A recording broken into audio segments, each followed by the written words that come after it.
ሰላም ሰላም ጤና ይስጥልኝ እንዴት ሰነበታችሁ እንዴት ከረማችሁ ቤተሰቦች አሁን ያለንበት ወቅት ያው ሚያዝያ ማረለ ሚያዝያ ደግሞ የተለያዩ ሰርጎች ኢቨንቶችና ፕሮግራሞች አይጠፉም እስኪ ካሉት ካዩዋቸው ሰርጎች መካከል በጣም ያስገረመኝና ያስደነቀኝ አንድ የሰርግ ቪዲዮ ላሳያችሁ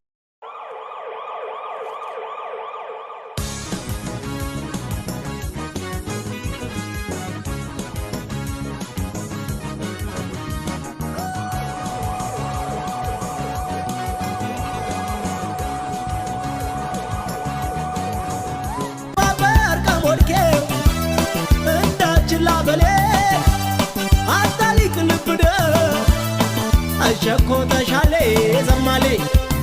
he ho ho ha ha he ho ho ha ha ba